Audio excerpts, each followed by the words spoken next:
এই মুহূর্তে লৈ আহিছো অসমবাসী ৰাইজৰ কাৰণে ৰাতিপুৱাৰ কেইবাটাও বিগ ব্ৰেকিং নিউজ আজি হৈছে 18 এপ্ৰিল ৰাজ্যৰ কোটি কোটি জনসাধাৰণৰ বাবে লৈ আহিছো কেইটামান গুৰুত্বপূৰ্ণ খবৰ। বাবৰি মছজিদ লৈ অসমৰ মুখ্যমন্ত্ৰী ডক্টৰ হিমন্ত বিশ্ব শৰ্মাই ডাঙৰ মন্তব্য কৰিলে। অসমৰ মাটিত বাবৰি মছজিদ বানাম বুলি ক'লে শেষ কৰি দিম। বাবৰি মছজিদৰ কথা ক'লেই জেলত যাব লাগিব। সমষ্টি পুনৰ্নিৰ্ধাৰণক লৈ গৌৰৱ গগৈৰ ডাঙৰ মন্তব্য। সমষ্টি পুনৰ্নিৰ্ধাৰণক ৰাজনৈতিক অস্ত্ৰ হিচাপে ব্যৱহাৰ নকৰিবলৈ গৌৰৱ গগৈৰ আহ্বান। মাদ্ৰাছাত শিক্ষা গ্ৰহণ কৰা অপৰাধ নেকি? মাদ্ৰাছালৈ গৈ থকা সময়ত অৰ্ধশতাধিক শিশুক আটক কৰিছে আৰক্ষীয়ে। এই ঘটনাক লৈ চাঞ্চল্যৰ সৃষ্টি হৈছে। লগতে কেইটামান ৰাজনৈতিক আৰু অৰাজনৈতিক খবৰ যুগত কৰা হৈছে আজিৰ দিনটোত। গতিকে এনেবোৰ খবৰ নিত পাই থাকিবলৈ চেনেলটো সাবস্ক্ৰাইব কৰি ভিডিঅ'টোত এটা লাইক কৰিবলৈ নাপাহৰিব। হয় বন্ধু বান্ধৱীসকল, আজি আমাৰ প্ৰথমটো খবৰ খুবেই গুৰুত্বপূৰ্ণ খবৰ। লগতে অসমবাসী ৰাইজৰ কাৰণে এটা ডাঙৰ খবৰ। অসমৰ মাটিত কোনেও নিৰ্মাণ কৰিব নোৱাৰিব বাবৰি মছজিদ। অসমৰ মাটিত ঔৰংগজেব শাহজাহানৰ মছজিদতো নহ'ব। অসমত কাৰোবাৰ সাহস আছে যদি কৈ চাওক, শেষ কৰি দিম, চিধা থানালৈ যাব লাগিব। হুংকাৰ মুখ্যমন্ত্ৰী ডক্টৰ হিমন্ত বিশ্ব শৰ্মাৰ।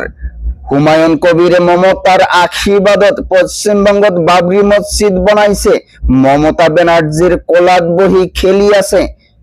এই ভূমিত কেৱল ৰাম মন্দিৰ কৃষ্ণ মন্দিৰ হ'ব, কিন্তু বাবৰি মছজিদ বনাব নোৱাৰিব। বাবৰি মছজিদ নিৰ্মাণ কৰিম বুলি ক'লে জীৱন খাই পেলাম। বাংলাদেশী মিয়াই হিন্দুৰ জীৱন শেষ কৰি পেলাব। বাংলাদেশী মিয়াই হিন্দুক খাই পেলাব। আমি মৰাৰ পূৰ্বে বাংলাদেশী মিয়াক খেদিবই লাগিব। এনেধৰণৰ হুংকাৰ মুখ্যমন্ত্ৰী ডক্টৰ হিমন্ত বিশ্ব শৰ্মাৰ। লাত মাৰি মাৰি বাংলাদেশী মিয়াক খেদিব লাগিব। বাংলাদেশী মিয়াৰ বাবে হিন্দু ল'ৰা ছোৱালীৰ জীৱনত বিপদত পৰিছে। এনেধৰণৰ মন্তব্য কৰিলে ডক্টৰ হিমন্ত বিশ্ব শৰ্মাই। তাৰ পিছত জনাইছো আমাৰ দ্বিতীয়টো খবৰ, খুবেই গুৰুত্বপূৰ্ণ খবৰ। লগতে অসমবাসী ৰাইজৰ কাৰণে এটা ডাঙৰ খবৰ। সমষ্টি পুনৰ্নিৰ্ধাৰণক ৰাজনৈতিক অস্ত্ৰ হিচাপে ব্যৱহাৰ নকৰিব। সংসদত গৰজিল গৌৰৱ গগৈ। অসম আৰু জম্মু কাশ্মীৰত কি ভিত্তিত হৈছে সমষ্টি পুনৰ্নিৰ্ধাৰণ? মোদী চৰকাৰক প্ৰশ্ন গৌৰৱ গগৈৰ। ৰাজনৈতিকভাৱে মজবুত হবলৈ সমষ্টি পুনৰ্নিৰ্ধাৰণ কৰিছে নেকি প্ৰশ্ন উত্থাপন কৰিছে। সমষ্টি পুনৰ্নিৰ্ধাৰণ কেৱল নিজৰ স্বাৰ্থৰ বাবে কৰিছে নেকি বিজেপিয়ে ৰাজনৈতিক হাতিয়াৰ হিচাপে ব্যৱহাৰ কৰিছে। আমাৰ সংবিধান প্ৰণেতা সকলৰ এই উদ্দেশ্য নাছিল। সমষ্টি পুনৰ্নিৰ্ধাৰণ নিজৰ ৰাজনৈতিক লাভালাভৰ বাবে কৰা হৈছে। চৰকাৰে লোকসভাৰ আসন 815 কৰিব বিচাৰিছে। পিছে এই সংখ্যা ক'ৰ পৰা আহিল? নাগপুৰ নে আশাকৰ পৰা? জনগণনা অবিহনে এই সংখ্যা নিৰ্ধাৰণ কৰাটো হাস্যকৰ। সদনত গৌৰৱ গগৈৰ উদাত্ত ভাষণ। সমষ্টি পুনৰ্নিৰ্ধাৰণক ৰাজনৈতিক অস্ত্ৰ হিচাপে ব্যৱহাৰ নকৰিব। অসম আৰু জম্মু কাশ্মীৰত কি ভিত্তিত হৈছে সমষ্টি পুনৰ্নিৰ্ধাৰণ?